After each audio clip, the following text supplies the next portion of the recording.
Aleluia. Quem já localizou Zacarias, capítulo 1, o verso 1, diga: eu amo Jesus. Diz-nos assim a palavra do Senhor. No 8º mês do 2º ano de Dario, veio a palavra do Senhor ao profeta Zacarias, filho de Baraquias, filho de Ido, dizendo, eu lerei novamente, no 8º mês do 2º ano de Dario, veio a palavra do Senhor ao profeta Zacarias, filho de Baraquias, filho de Ido, dizendo. O texto que está diante de nós, nesta oportunidade, que na verdade é um texto um tanto atípico, muito provavelmente você não ouviu ainda, talvez uma exposição especificamente sobre Zacarias, capítulo 1, verso 1. Eu preciso que você entenda pelo menos duas coisas a título de introdução. A primeira é que esse é um texto de apresentação do profeta menor Zacarias. O povo judeu era um povo extremamente ligado à história de quem estava falando. Eles gostavam de saber de que tribo era quem estava falando, de que lugar era quem estava profetizando, de quem era filho, quem estava se levantando para dizer algo em nome do Senhor. É por isso que a gente tem, não somente aqui em Zacarias 1, mas ao longo da Bíblia Sagrada, aqueles textos, às vezes longos, que vem dizendo assim, fulano, filho de Beltrano, filho de Ciclano, filho de não sei mais quem, filho de não sei mais quem, e você tem que confessar para mim, que quando você se depara com esses textos, você pula o texto, e vai ler aquilo que você quer ler, porque a verdade é que ninguém se emociona lendo um texto de genealogia. Geralmente a gente se emociona com aqueles textos mais conhecidos, como o Salmo 23, Jeremias 18, o Salmo 91, Mateus capítulo 5, Sermão das Bem-aventuranças. Dificilmente alguém vai ler um texto de genealogia, fulano, filho de Beltrano, filho de Ciclano, e vai se emocionar. São textos que a gente lê quase que por obrigação, mas com frequência a gente passa direto. E quando Deus me deu essa mensagem, foi mais ou menos assim.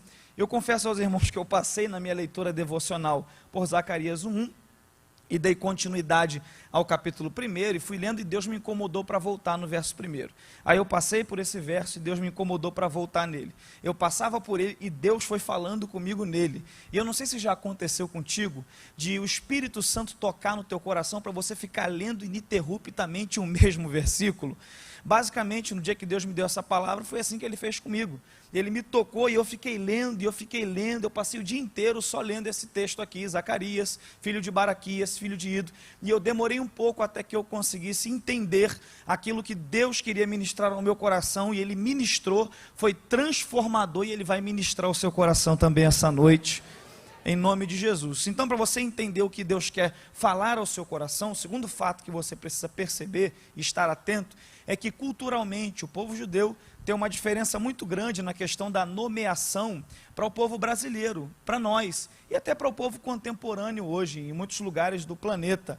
Porque, por exemplo, na nossa cultura, a gente coloca o nome em um filho mediante a beleza fonética ou a beleza semântica do nome, com algumas exceções, obviamente, com raras exceções, a gente vai colocando o nome em um filho mediante a beleza fonética da pronúncia, ou a beleza semântica da escrita, de modo que esse nome que você tem, provavelmente o seu pai, a sua mãe, ou algum parente viu esse nome em algum lugar, ou viu que era o nome de algum ator, de algum pastor, ou um nome bíblico, ele ouviu esse nome e por achar esse nome bonito, colocou esse nome em você.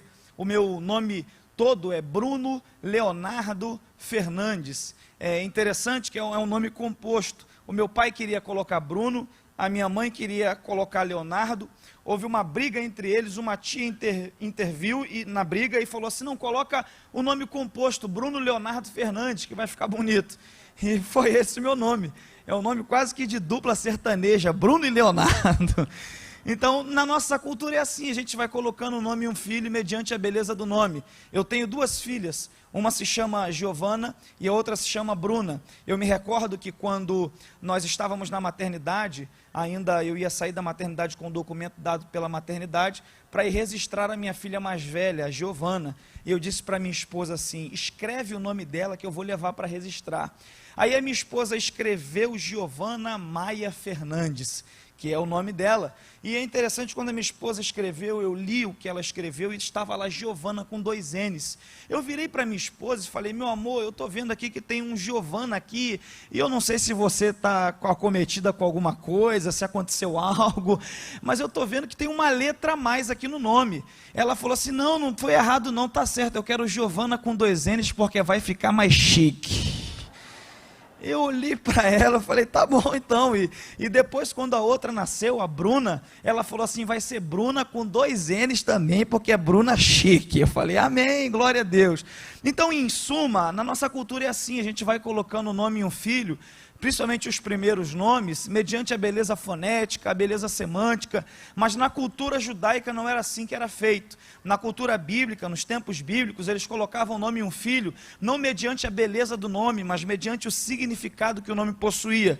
A gente tem exemplos vastos disso na Bíblia Sagrada, quando a Bíblia diz que Deus anunciou o nascimento de um filho a Abraão, a esposa dele, Sara, estava na tenda e começou a rir, e Deus falou: porque ela riu, o nome da criança que vai nascer vai ser Isaac, porque Isaac significa sorriso.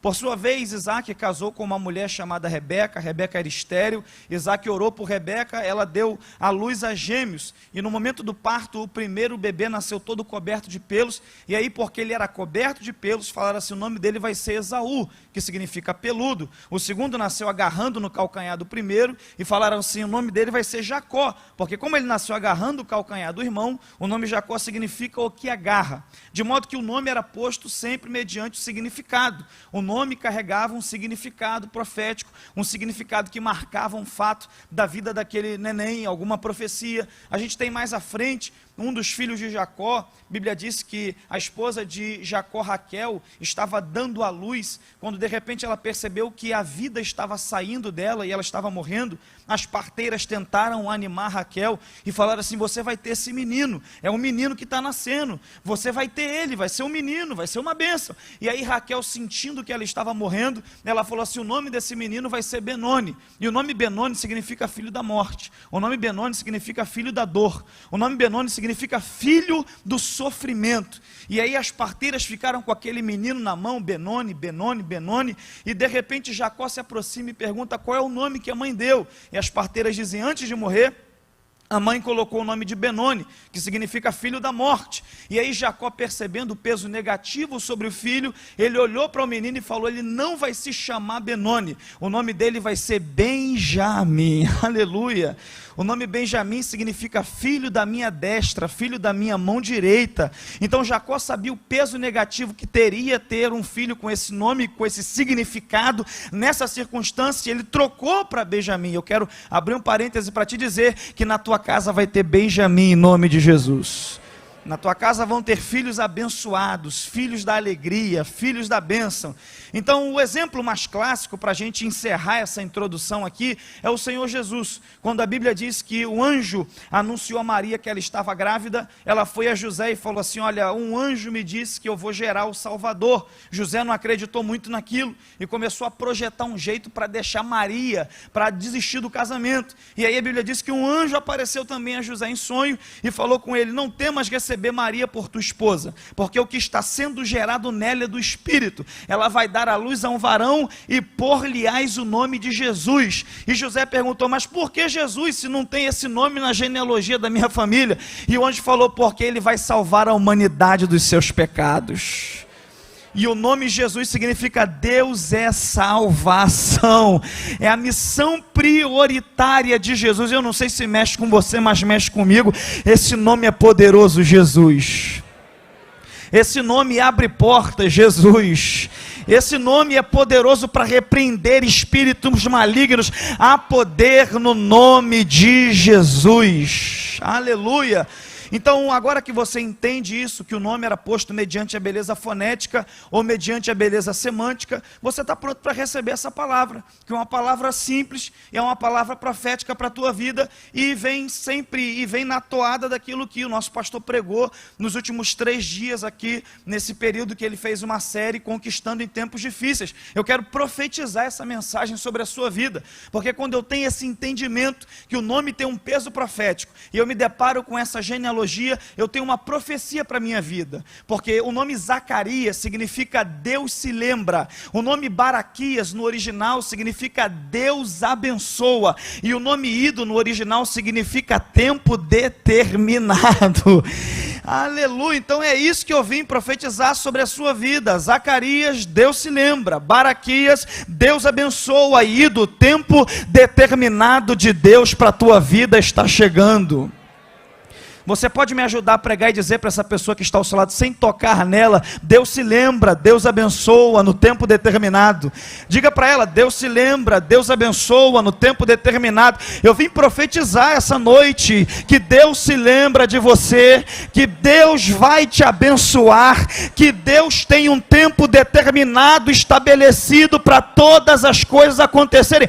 Só 3 pessoas receberam, eu vou repetir: Deus se lembra, Deus abençoa, e o tempo determinado está chegando na tua vida. Aleluia, glória a Jesus. Então,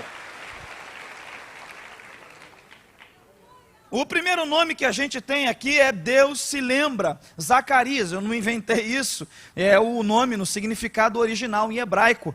Zacarias no original vem de 2 palavras, Zacar e Ias, que é um radical referente ao nome de Deus. Então Zacarias é Deus se lembra, e isso é maravilhoso, irmãos, porque eu vim te dizer essa noite que Deus se lembra de você.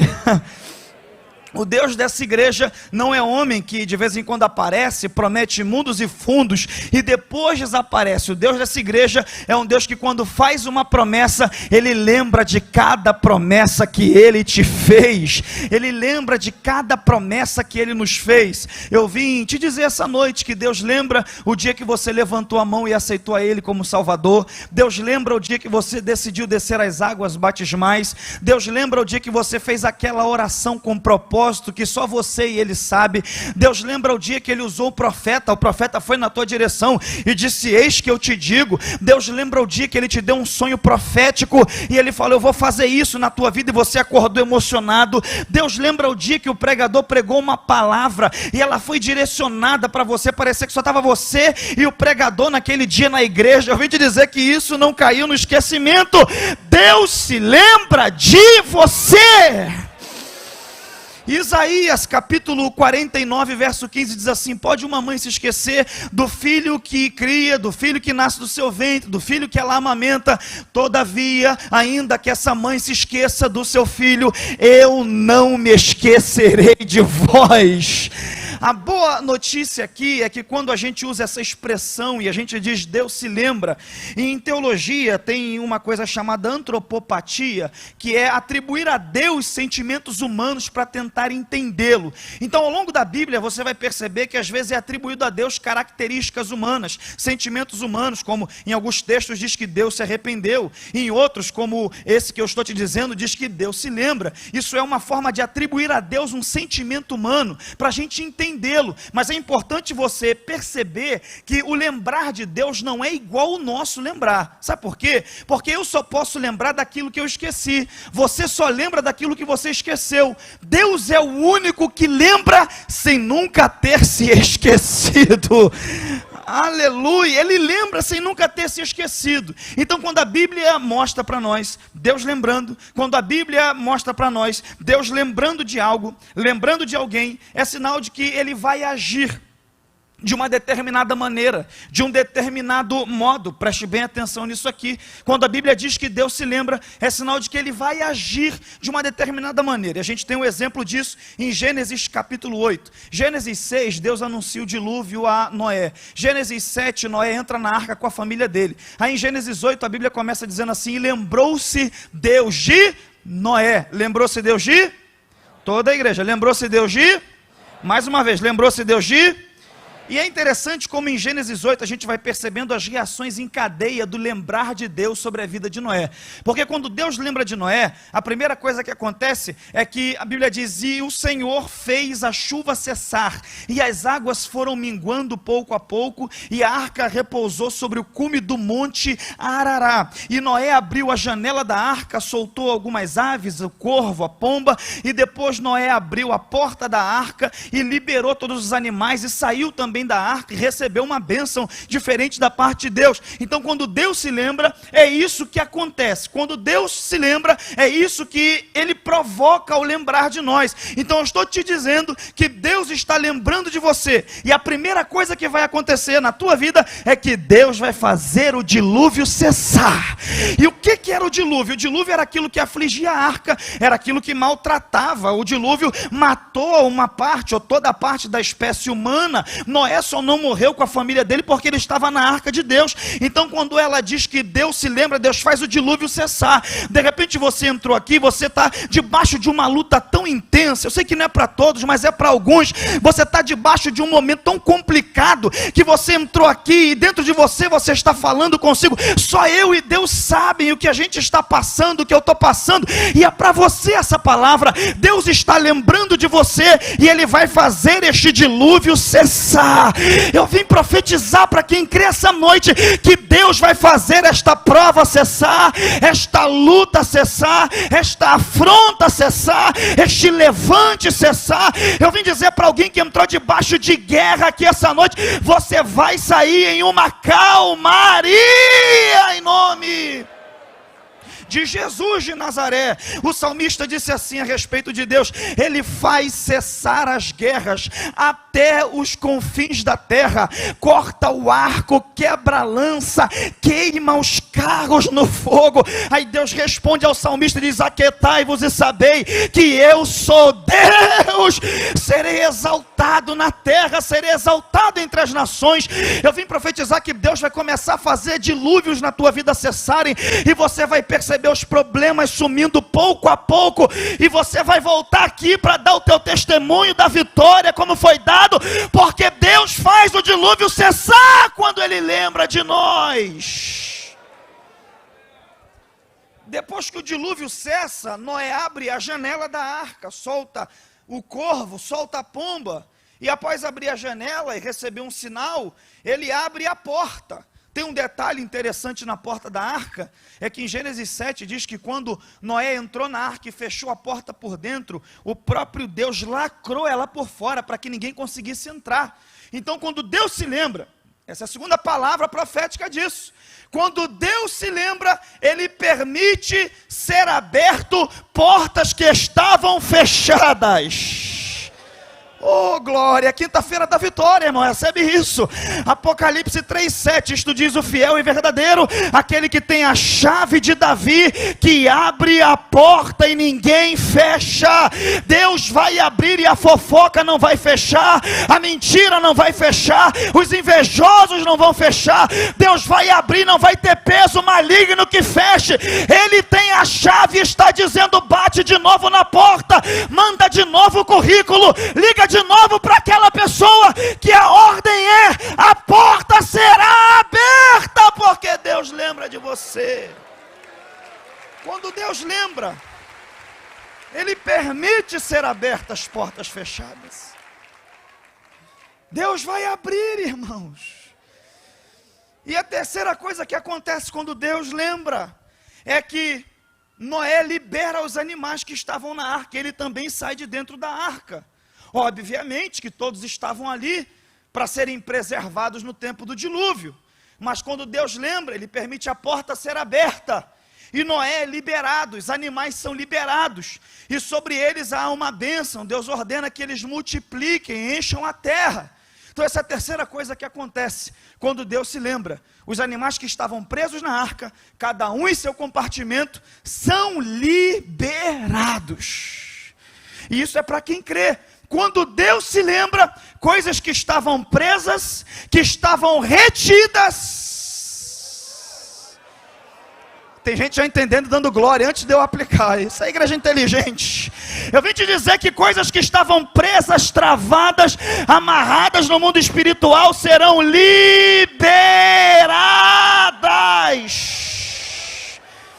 Oh, eu sinto uma graça nessa palavra, me ajuda e diga para quem está ao seu lado: aquilo que estava preso será liberado, aquilo que estava travado será liberado. É um tempo de liberação de algo que estava retido sobre as nossas vidas. Deus me direcionou essa palavra para te dizer que talvez alguma coisa está travada. Você já teve aquela sensação que tem algo para acontecer, mas não acontece? Você já teve aquela sensação que tem algo para chegar? Você abre a mão e diz: agora vem, e nunca chega. Você já teve a sensação que você está a um passo de romper com algo para entrar num novo nível, mas parece que algo trava esse romper? Eu vim te dizer que às vezes é espiritual, mas essa noite Deus vai liberar o que é maravachúria. Aleluia. Daniel capítulo 10 mostra isso para a gente. Quando Daniel estava orando por uma resposta, e ele orou por 21 dias, mas quando o anjo desce com a resposta, ele diz assim: Daniel, homem muito amado, as tuas palavras foram ouvidas, e eu vim com a resposta desde o primeiro dia que você orou. Mas um demônio chamado príncipe da Pérsia se contrapôs ao anjo que trazia a resposta, e o anjo ficou retido por 20 dias. No 21º dia, a Bíblia diz que Deus dispensou Miguel, o arcanjo de guerra. Miguel repreendeu o demônio. Está na Bíblia, você lê em Daniel 10, os demônios foram repreendidos e a resposta desceu em Daniel. Eu vim profetizar para quem crê nisso essa noite, que Deus está dando ordens e tem demônios sendo repreendidos. Levanta as duas mãos, porque tem algo de Deus especial aqui. Deus está dando ordem. Tem obra de feitiço sendo desfeita, obra de macumba sendo quebrada. Deus está dizendo: eu vou liberar, e não vai ter tranca-rua que vai fechar, não vai ter demônio que vai travar. É noite de um liberar de Deus. Aleluia. Glória, glória. Decalabaravachúria. Glória, glória. Eu profetizo para quem crê: ainda antes dessa semana fechar, você vai receber um e-mail, você vai receber uma ligação, aleluia, e alguém vai te dizer algo que você estava aguardando, porque o juiz pode ter sentado no teu processo de acordo com o advogado, mas Deus está dizendo: eu sou o juiz dos juízes. Oh glória, você pode levantar a mão, abrir a boca e dar um brado de glória a Deus e receber.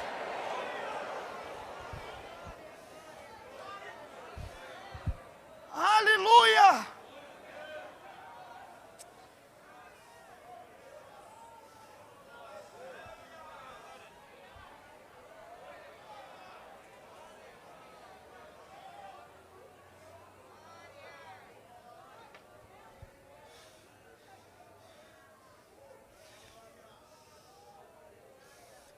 Deus lembra de você. O segundo nome que a gente tem nessa genealogia profética é importante: Baraquias, na minha tradução revista e corrigida. Tem outras traduções que diz Berequias, mas a raiz e o significado é o mesmo.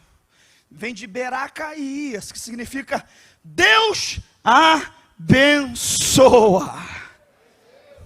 Eu não sei se você gosta de ouvir isso, mas eu amo ouvir, e eu creio nisso. Deus abençoa. Eu vim profetizar sobre a tua vida: Deus vai abençoar. A sua casa, Deus vai abençoar. Os teus negócios, Deus vai abençoar. A tua família, Deus vai abençoar. Os teus filhos, Deus vai abençoar. A tua posteridade, Deus vai abençoar. Aleluia. Aquilo que você colocar as tuas mãos, Deus vai abençoar. Deus abençoa. Com frequência a gente prega sobre isso e fala sobre isso. Aí vez por outra aparecem haters e gente que diz assim: eu não sei que tanto Deus de bênção é esse que vocês falam. Irmãos, nós somos uma igreja bíblica, e obviamente que a gente entende que às vezes Deus nos submete a processos. Deus nos faz passar por vales, Deus nos faz passar por desertos, por tempestades, por moendas, e outros aí, substantivos similares a esse, para se referir à prova e à luta. Mas nós cremos também naquilo que Jesus disse: eu vim para que tenhais, e a tenham em...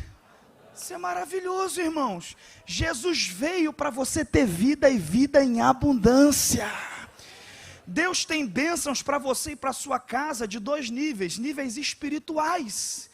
Grande parte, a maioria de nós aqui já recebeu uma bênção espiritual que é a maior de todas elas, e é bom a gente partir por ela, que é a salvação em Cristo Jesus. Aleluia, isso é maravilhoso. Você é salvo em Cristo, irmãos. Se acontecer alguma coisa, se a trombeta tocar, Jesus voltar, nós vamos subir para vê-lo como Ele é.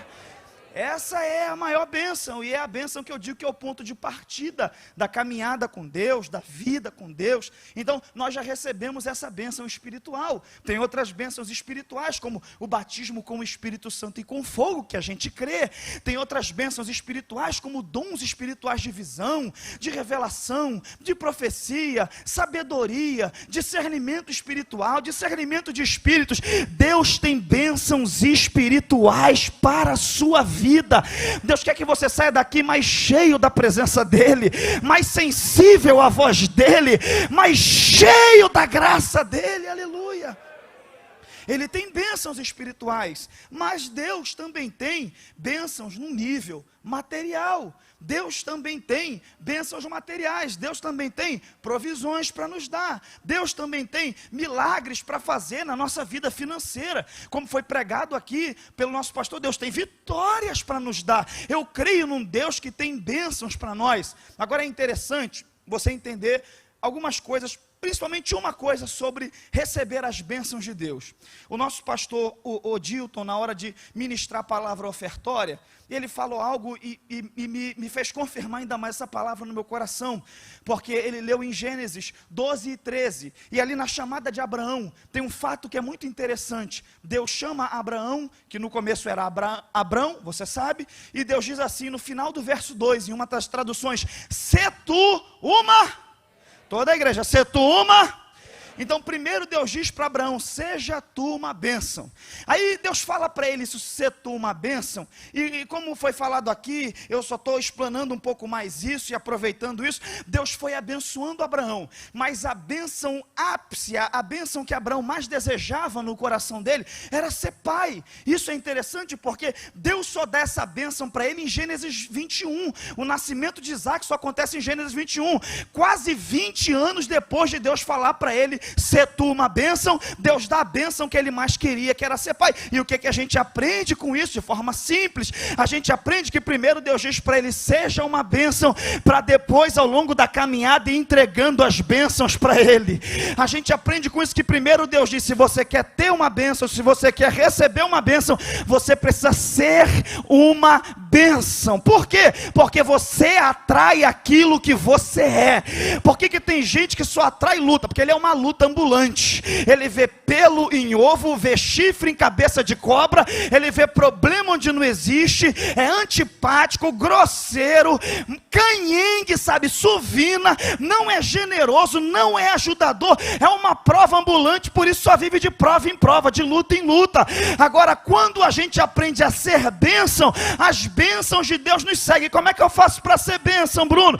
Você é bênção quando você paga aquilo que você deve. Você é bênção quando você honra com a tua palavra. Você é bênção quando você ama o próximo como a você mesmo. Você é bênção quando você lê a palavra, quando você congrega e vive uma vida cristã saudável. Como é que eu faço para ser bênção? Ame e obedeça a palavra de Deus, que você vai ser bênção. Aleluia. E as bênçãos vão te seguir, vão te acompanhar. Então eu vim profetizar que você vai ser bênção, e você não vai correr mais atrás da bênção, é a bênção que vai correr atrás de você. Eu me recordo quando eu vivi um tempo na minha vida, que eu conheci a minha esposa, e nós começamos a namorar. Eu estou falando que Deus tem bênçãos materiais também. E eu me recordo que a gente começou a namorar, e com 3 para 4 meses de relacionamento, o negócio começou a esquentar. Você sabe como é que é, né, irmãos? Hormônio não é demônio, nunca se converte.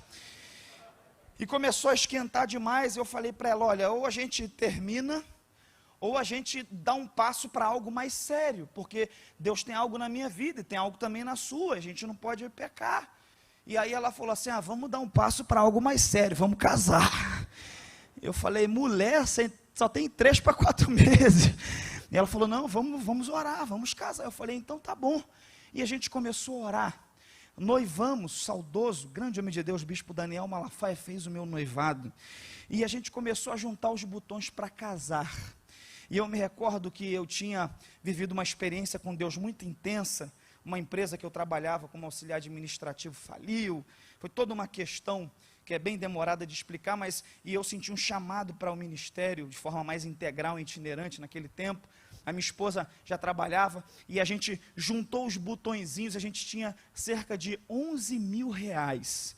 Eu sou casado, esse ano vão fazer 11 anos, e 11 mil reais há cerca de 10, 11 anos atrás, obviamente, é muito mais dinheiro do que é hoje. Há 11 anos atrás, por exemplo, só para você ter uma noção, há 11 anos atrás, com R$ 3,50 você comprava uma Coca-Cola de 2 litros, que todo mundo entende. Hoje em dia é R$10 uma Coca-Cola de 2 litros, dependendo do lugar, até mais. Então é só para você entender que 11 mil naquele tempo seria mais ou menos uns 20 mil, 20 e poucos mil hoje. E eu me recordo que a gente juntou esse dinheiro, eu falei para ela assim, olha, como é que a gente vai fazer? Você quer ter uma festa? Porque dá para a gente investir isso tudo em uma festa, mas a gente vai ter que morar de aluguel, não vai dar para ter uma casa. Aí ela falou para mim assim, não, eu abro mão da festa, a gente faz um negócio simples só para a minha família e a sua, que são 2 famílias pequenas, a gente faz um negócio simples e a gente tenta comprar uma casa. Eu falei, oi, comprar uma casa? Com 11 mil, ela falou assim, não, a gente tenta dar entrada numa casa. E naquele tempo tinha alguns programas do governo, na época, e a gente começou a procurar uma casa. E eu percebi que Deus me fez com um certo defeito de fabricação, que muita gente também tem, junto comigo, que é muito bom gosto e pouco dinheiro. O gosto é maravilhoso, muito bom gosto para gostar de coisa boa, mas o dinheiro não acompanha. E a gente começou a procurar casas e procurar casas. Eu estou dizendo que Deus tem uma bênção material para as nossas vidas. E a gente começou a procurar casa, achamos uma casa no centro de Campo Grande. Eu vi na imobiliária, na época nós não tínhamos carro, a casa era 130 mil reais. Eu falei com a minha esposa, vou marcar com o corretor, a gente vai na imobiliária e de lá a gente vai ver essa casa. Aí nós marcamos, eu cheguei na imobiliária, o corretor me levou até a casa, uma casa muito próxima ao centro de Campo Grande. Eu me recordo que a casa era 2 andares, 2 quartos em cima, embaixo a sala ampla, uma garagem na frente, quintal atrás, uma cozinha grande atrás, tinha sido toda planejada a cozinha, e eu achei maravilhosa a casa, e eu me recordo, pastor Odilton, que eu ia andando pela casa, e botando a mão, dizendo assim, eu tomo posse. Eu tomo posse, eu tomo posse. O corretor olhou para mim e falou, você é macumbeiro, é? Eu falei, não, eu sou crente em Jesus Cristo, da Assembleia de Deus. Aí ele falou, você está nesse negócio aí de eu tomo posse, quer fazer negócio? Eu falei, eu quero. Aí ele falou assim, quanto vocês têm? Eu disse para ele, fala primeiro quanto dá para fazer. Aí ele disse para mim, quanto vocês têm? Eu falei, fala quanto dá para fazer. Aí ele falou, olha, é 130, mas a gente cai até 120. E eu disse, maravilha, a gente tem 11 mil reais. Aí ele olhou para mim e falou, não, vocês estão brincando comigo, tem algum carro, algum terreno, alguma coisa para colocar, para a gente fazer um rolo? Eu falei, não tem nada. E ele falou, como é que vocês vão fazer? Minha esposa, muito sagaz, sempre foi muito inteligente, ela entrou e falou assim, não, a gente vai tentar o financiamento pela Caixa com entrada mínima, porque a nossa renda é Minha Casa Minha Vida, e aí tem o 37 mil de subsídio. Entrou por esse caminho, ele olhou para a gente e falou assim, olha, a chance de passar a ficha de vocês é de 1 para 10. Aí eu falei, mas o não a gente já tem, tenta lá. Alguns dias depois ele me ligou e falou, não sei o que deu na Caixa, mas o financiamento foi aprovado. Segura um pouquinho, que não é vitória ainda não, segura um pouquinho. Porque quando foi aprovado o financiamento, ele falou, vem cá, porque você tem que me dar um valor de X para eu dar para o despachante. E como eu estava muito apertado, eu falei, irmão, o despachante serei eu, para a glória de Deus. Você vai me dar a lista de coisas que eu preciso tirar, a documentação, mas isso é complexo, você não sabe, tem que ter os caminhos. Eu falei, eu vou achar o caminho, aleluia, porque quem quer, acha um caminho. Guarda uma coisa que eu vou te falar, tem oportunidades que você deve esperar, e outras que você deve criar, e Deus vai te abençoar. E aí eu fui tirando as documentações. Quem aqui já financiou um imóvel na cidade do Rio de Janeiro sabe que a documentação é complexa, chega a ser chato. Eu fui tirando os documentos, as certidões, e o último documento para financiar o imóvel é o mais complicado de todos, que é o ITBI. Eu não sei se você conhece, é um imposto de cerca de 2% em cima do valor do imóvel. Hoje em dia é 3%, mas na minha época eram 2%. Então, 2% de 120 mil seria 2.400. E eu estava esperando para pagar os 2.400. Só que quando a minha esposa puxou a guia do ITBI, que era uma guia que você puxa pela internet e imprime, a guia, em vez de vir 2.400, veio mais de 10 mil reais. Aí eu fiquei preocupado, comecei a ligar para um monte de amigo e pedir dinheiro emprestado.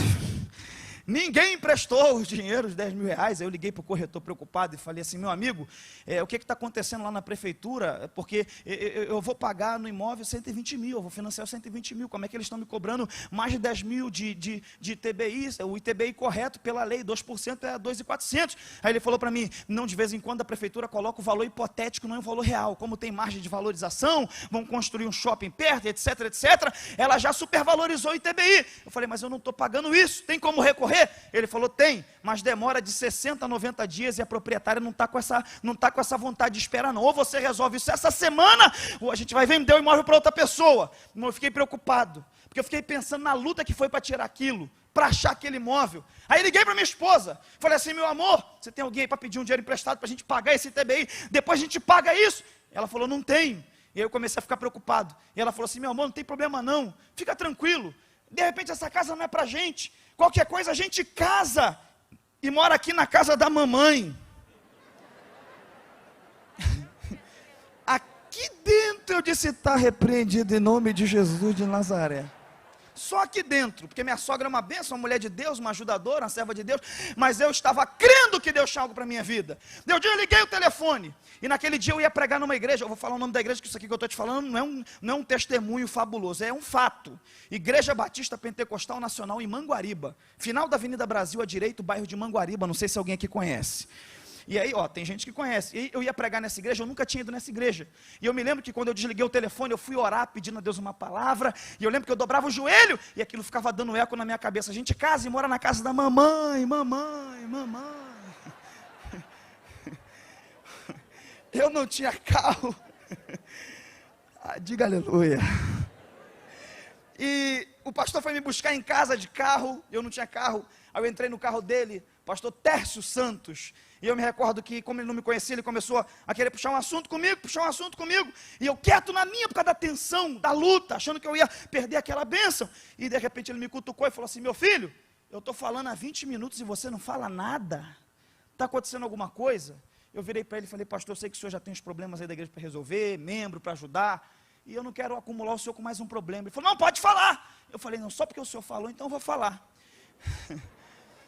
Eu vi uma casa, gostei da casa, fiz toda a documentação, fiquei comendo coxinha uma semana, o dia todo, no centro do Rio, andando de um lado para o outro, igual um doido. E no último documento para eu pagar, para eu financiar a casa, para eu poder comprar ela, casar e morar nela com a minha esposa, o ITBI está vindo muito acima do valor que ia para vir pela lei, e eu não tenho tempo para recorrer, eu vou perder o imóvel. Aí ele falou assim: qual é o nome do documento? Eu falei: ITBI. Ele falou: qual é o nome do documento? Eu falei: ITBI.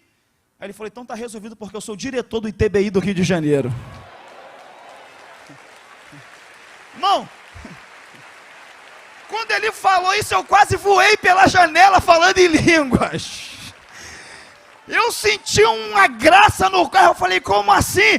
Ele falou: tem um mês que eu fui transferido para o ITBI para resolver algumas coisas e vou ficar lá por um tempo.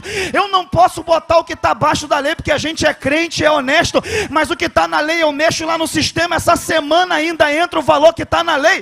Você paga isso com o valor correto, compra a casa, case e seja feliz. Eu vim dizer para quem tem boca para dar glória essa noite: Deus tem uma bênção, uma provisão para você. Deus me tocou para pregar essa mensagem, porque Ele quer dar casa própria para crente aqui. Não, você não está entendendo, era para você ter dado glória mais alto. A minha veia é mais de ensino, mas eu vim te dizer essa noite que Deus não perde para a pandemia. Deus tem onde ninguém sabe que Ele tem. Quem recebe isso pode levantar as duas mãos, abrir a boca e dar um glória bem alto, porque Deus tem bênção. Aleluia!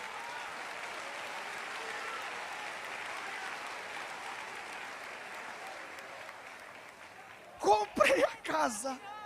É Baravachúria. Deus vai trazer gente que você nem conhece, vai te abençoar. À medida que você glorifica, Deus abre caminhos, irmãos. Deus é um Deus de caminhos no deserto, aleluia.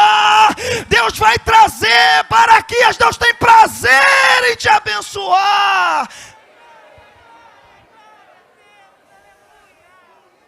Fica de pé em nome de Jesus.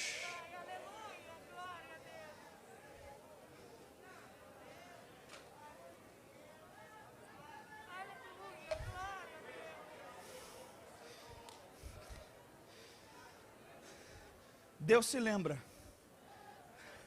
Deus abençoa, e o último nome da genealogia é Ido. Eu vou te dar a fonte disso aqui que eu estou falando. Bíblia de Estudo, palavra-chave, dicionário bíblico Strong. Ido significa tempo determinado.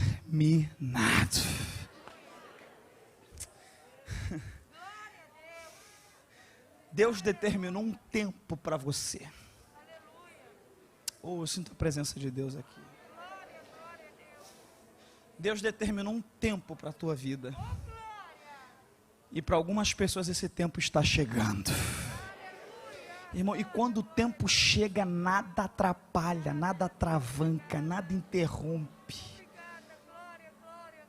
Cantares, capítulo 2, versículo 10 e 11. O inverno passou. A chuva cessou e se foi. Aparecem as flores na terra. O tempo de cantar chegou.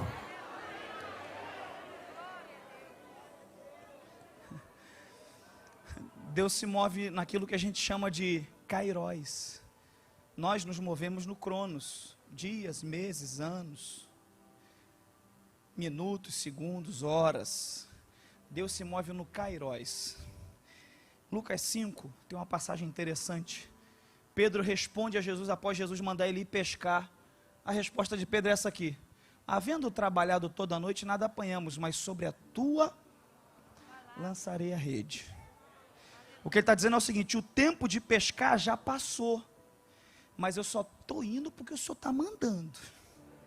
E sabe o que acontece? A pesca é maravilhosa. Na cabeça de Simão o tempo de pescar tinha passado, mas no projeto eterno de Deus o tempo tinha chegado. Você está dizendo, mas eu estou muito velho para ministério, eu estou muito velho para casar, para isso, para aquilo, para comprar, para estudar, para formar. Deus está dizendo, para com isso.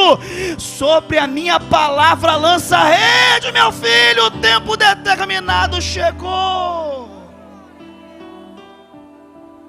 Zacarias, Deus se lembra. Baraquias, Deus abençoa, e do tempo determinado. Eu quero fazer uma oração com você, que entrou aqui essa noite e você precisa, porque mais do que receber uma bênção, é receber o abençoador no seu coração. E Deus não vai te forçar a nada. Ele diz, eis que eu estou à porta e bato. Se alguém abrir, eu entrarei, cearei com ele, ele comigo. Deus está batendo a porta e está dizendo, eu quero entrar. Eu quero liberar o que está travado, eu quero te abençoar, eu quero te libertar, eu quero te transformar, mas cabe a você abrir essa porta hoje. Tem alguém que quer abrir a porta do coração hoje, e quer entregar a sua vida para Jesus, ou voltar para Jesus? Sai do teu lugar e vem em nome de Jesus. Sai e vem. É hoje o dia que Deus marcou. É você que decide se vai ficar com tudo travado, amarrado, tentando com a tua força, ou se vai deixar o Espírito Santo fazer morada. Glória a Deus, glória a Deus, glória a Deus. Sai do seu lugar e vem em nome de Jesus.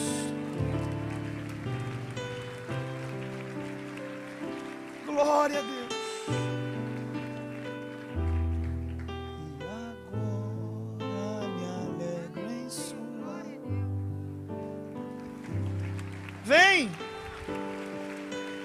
Vem receber o abençoador. Vem receber aquele que muda histórias, que muda caminhos, que transforma a sua vida. Glória a Deus. Eu aguardo você descer da galeria. Sai e vem em nome de Jesus.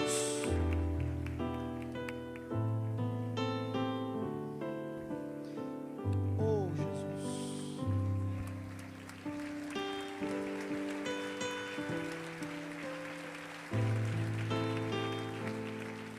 Meus pecados castigados em Jesus.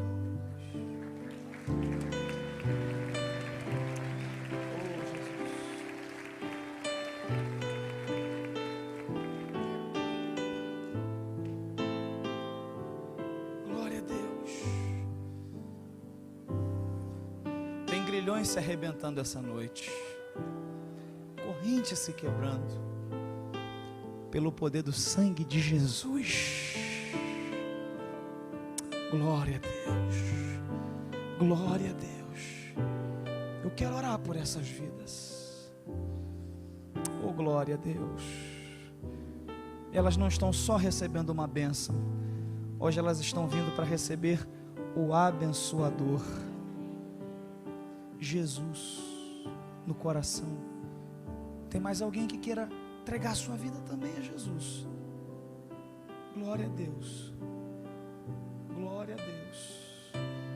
Rompe com todas as barreiras e vem,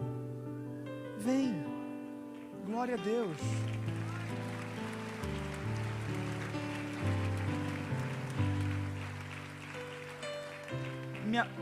Minha mãe era crente da Assembleia de Deus. Minha avó era dirigente de círculo de oração na Assembleia de Deus.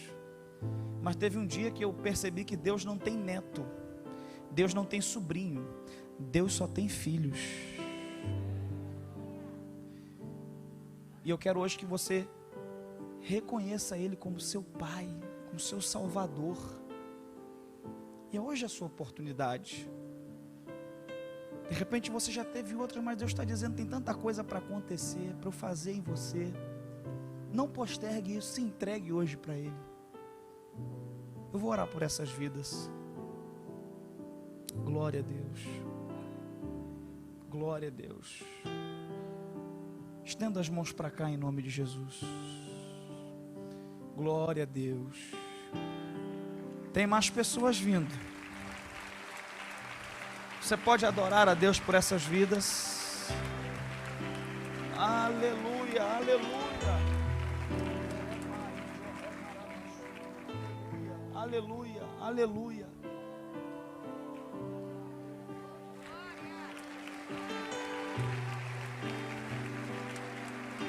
Glória a Deus.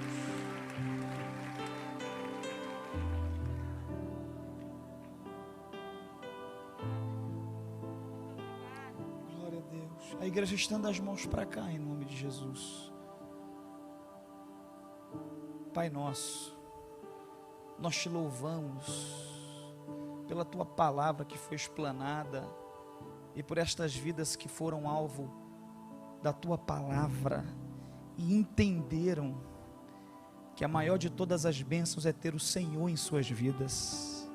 Entenderam que melhor do que ter uma bênção é ter o abençoador, aquele que pode nos transformar, que pode nos mudar. Senhor, perdoa essas pessoas de todos os pecados, lava elas no sangue do teu Filho Jesus Cristo, que toda a ferramenta preparada do diabo contra elas seja quebrada em nome de Jesus, que a partir de hoje, Senhor, comece o processo do novo nascimento, Senhor, que o teu nome seja glorificado, que se cumpra nessas vidas o que diz a tua palavra: quem está em Cristo, nova criatura é, as coisas velhas se passaram, eis que tudo se fez novo. Em nome de Jesus, ó Pai, que a partir de hoje tudo se faça novo, que o teu nome seja glorificado nessas vidas, e você que concorda e celebra por essas vidas, dá um brado de glória a Deus.